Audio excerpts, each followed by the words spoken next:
Le temps est comme un capital. Vous ne pouvez pas laisser quelqu'un voler votre maïs de semence. Vous ne pouvez pas laisser quelqu'un voler votre capital. Et vous ne pouvez pas laisser quelqu'un voler votre temps. Alors imposez-vous ce développement personnel, d'être en charge, de prendre en charge votre vie, votre santé, votre avenir, vos responsabilités et tout le reste. Un temps raisonnable est tout ce qu'il vous faut pour atteindre tous vos objectifs. Écrivez simplement cela. Un temps raisonnable est tout ce qu'il vous faut. Voilà pourquoi ce n'est pas l'heure que vous consacrez qui compte, mais c'est la valeur que vous ajoutez à l'heure que vous consacrez. Si vous commencez à déposer de plus grandes idées dans les heures que vous avez, pas plus tard que maintenant, je vous rassure que plus tard, vous ne pourrez pas croire à la productivité qui en découlera. Les idées auxquelles vous ne pouvez pas penser maintenant, dans un an, elles commenceront à circuler. Et lorsque vous déposerez ces idées dans les heures, vous aurez une productivité multipliée par 2, 3, 5, 10. Et puis, classez vos objectifs par priorité. Qu'est-ce qui est important cette semaine? Qu'est-ce qui est important ce mois? Voici le suivant. Passez souvent en revue vos objectifs pour vous assurer que votre liste fonctionne pour vous, qu'elle vous inspire, qu'elle vous excite. Plus important encore, apprenez à dire non. Je vous le dis, dans une telle société que nous avons maintenant, il est si facile d'essayer d'être une personne gentille en disant oui, oui, oui à tout. Et puis, vous êtes surchargé. Maintenant, vous devez faire des choses que vous ne voulez pas. Pensez à tout le temps qu'il vous faut pour vous retirer de quelque chose auquel vous avez dit oui trop rapidement. Ce serait mieux pour vous de dire « Je ne pense pas, mais si cela change, je vous appellerai ». De petites choses que vous pouvez utiliser pour ne pas vous engager excessivement. Mon ami Ron Reynolds dit « Ne laissez pas votre bouche surcharger votre dos ». C'est un bon. Maintenant, en voici un gros sur la gestion du temps. Lorsque vous travaillez, travaillez. Lorsque vous jouez, jouez. Ne mélangez pas les deux. Ne travaillez pas pour jouer. J'avais l'habitude d'amener ma famille à la plage et j'apportais ma mallette. Voyez ce que j'ai appris à faire. À la plage, être à la plage. Au bureau, être au bureau. Quand vous travaillez, travaillez. Quand vous jouez, jouez. Ne mélangez pas les deux. Travaillez pas en jouant. Voici l'un des plus importants. Ne jouez pas au travail. Le travail est trop sérieux. Je vous le dis.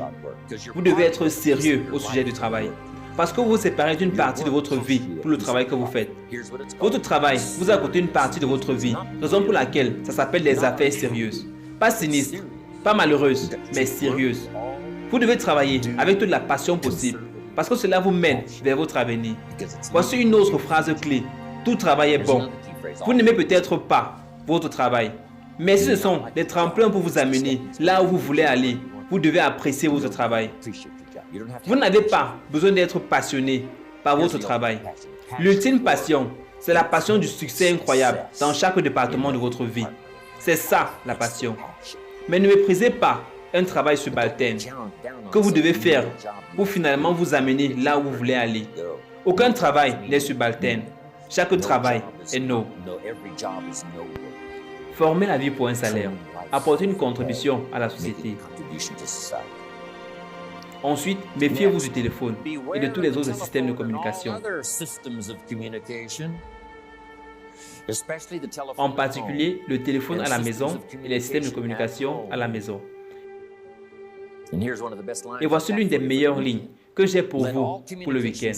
Laissez tous les systèmes de communication vous servir, mais ne les laissez pas s'immiscer. Quand vient le temps de dîner avec votre famille, vous éteignez tous les systèmes, sauf ceux qui peuvent prendre des messages en silence. Ne laissez pas le téléphone sonner. Ne laissez personne s'immiscer. Passez par la porte d'entrée, ni par la porte arrière, ni par le téléphone ou tout autre appareil. Donc, vous ne pouvez pas joindre John et sa famille quand ils dînent. Même le président des États-Unis ne pourrait pas passer si vous développez ce genre de réputation. Cher père, chère mère, lorsque nous dînons, que nous visitons et que nous passons ce temps avec notre famille, rien ne nous dérange. Alors, ne laissez pas ces petits appareils intelligents continuer à vous envahir. Vous devez avoir un endroit qui est sacro-saint, qui a de la valeur. Vous ne laissez rien entrer pendant cette période. Et voici le suivant. Soyez juste plus attentif aux choses qui pourraient vous voler votre temps. C'est pourquoi le temps est comme un capital. Vous ne pouvez pas laisser quelqu'un voler votre maïs de semences. Vous ne pouvez pas laisser quelqu'un voler votre capital. Et vous ne pouvez pas laisser quelqu'un voler votre temps. Vous devez désigner votre temps. Et une partie du temps que vous désignez, vous ne devez laisser personne le voler. Mais votre temps libre, vous pourriez laisser quelqu'un s'immiscer et voler un peu de votre temps, mais pas de votre temps sérieux.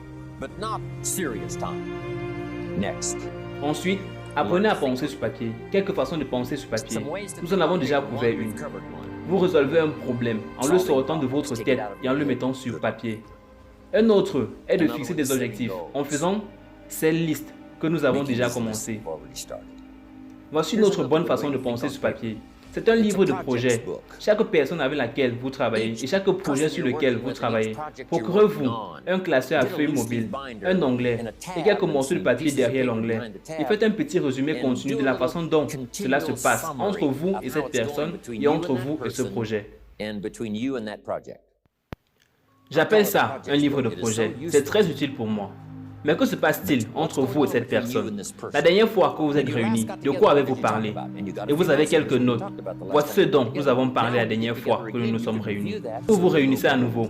Vous pouvez le revoir afin de mieux savoir de quoi parler. Quand le président s'apprête à voyager et qu'il va rencontrer des personnes importantes, devinez ce qu'on lui apporte. Tous ces cahiers de notes. Si une personne est importante, ça vaut un petit compte courant. Vous pourriez même avoir un livre de projet pour vos enfants. Voici ce qui se passe entre moi et mon enfant. Nous avons parlé d'eux, nous avons parlé d'eux et nous avons parlé d'eux. Vient ensuite un plan de jeu. Si vous avez une maison et que l'assurance arrive à échéance et que d'autres choses arrivent à échéance, mettez-les simplement sur une feuille de calcul. Assurez-vous qu'elles soient prises en charge. La phrase clé, sortez les choses de votre tête et mettez-les sur papier. Et la clé est simplement d'expérimenter différentes façons qui vous aident à le faire. Maintenant, voici le dernier concernant la réflexion sur papier. Et c'est de tenir un journal. Une des choses pour lesquelles je suis connu dans le monde entier depuis 39-40 ans est le fait de tenir un journal. Mais votre journal est principalement fait pour recueillir de bonnes idées. Un journal, c'est recueillir de bonnes idées sur votre santé, de bonnes idées pour votre entreprise, de bonnes idées pour votre avenir, de bonnes idées pour la gestion du temps. Parce que j'ai l'habitude de prendre des notes sur des morceaux de papier et de déchirer les coins et le dos des vieilles enveloppes et des sets de table du restaurant. J'ai jeté tout ça dans un tiroir. Ça ne m'a pas bien servi. J'ai finalement appris à obtenir une copie et à tenir simplement un journal. Si j'étais ici, si j'avais mon journal, je prendrais des notes ces 2 jours dans mon journal. Maintenant, si vous êtes pris sans votre journal, vous prenez simplement des notes. Lorsque vous rentrez chez vous, vous mettez ces notes dans votre journal. Jetez le papier, car nous ne passons généralement pas par le papier pour les réviser. Mais voyez, mes journaux constituent maintenant une partie importante de ma bibliothèque. Mes journaux sont tous réservés en privé pour mes enfants et mes petits-enfants. Pouvez-vous imaginer ce que j'ai collecté au fil des ans? C'est incroyable. Il y a 3 trésors à laisser derrière vous. Je pense que vous avez déjà bien compris ces notes. Les voici. Numéro 1, vos photos. Filmez et enregistrez les moments forts de votre vie. Il ne faut qu'une fraction de seconde pour dire « Voici avec qui j'étais ». Une image vaut 1000 mots pour décrire la scène. L'émotion, ce qui s'était passé. Dire « Waouh, c'était une journée extraordinaire pour moi. Quand j'ai rencontré ces gens, voyez ce qu'ils m'ont dit, qui leur était arrivé quand ils sont allés à mon séminaire il y a 10 ans. » Le souvenir revient, si vous avez pris les photos bien sûr. C'est l'un des trésors à laisser derrière vous.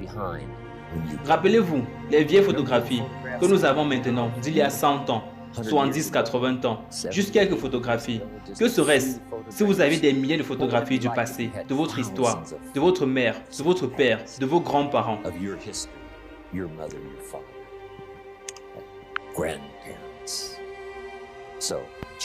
Alors, changez tout cela maintenant pour vos enfants. Laissez toutes vos photos comme un enregistrement. Voici ce que vous devez laisser derrière vous. C'est une bibliothèque. Les livres qui ont changé votre vie. Les livres qui changent votre santé. Les livres qui vous ont sauvé de l'oubli. Les livres que vous avez transmis à d'autres personnes. Ils étaient si excitants pour vous. Les livres qui vous ont rendu financièrement indépendant. Les livres qui ont développé votre leadership. Les livres qui vous ont donné la sagesse de réfléchir quand les choses étaient difficiles. Les livres qui vous ont permis de passer l'hiver. Les livres qui vous ont aidé à planter au printemps et à récolter à l'automne. Quel trésor laisser derrière vous? Si vous faites cela, voyez ce qui est sûr. Vos livres auront plus de valeur que vos meubles. Maintenant, le 3e trésor à laisser derrière vous, ce sont vos journaux, les notes que vous avez prises, qui vous ont aidé à vivre la vie telle que vous l'avez vécue. Ce sera longtemps après votre départ, des trésors que les enfants, petits-enfants et arrière-petits-enfants trouveront si fascinants qu'ils pourront l'utiliser pour guider leur propre vie, dans leur propre avenir. Bienvenue dans le monde où toutes les erreurs sont permises, où la seule chose qui compte, c'est d'avoir le courage d'essayer.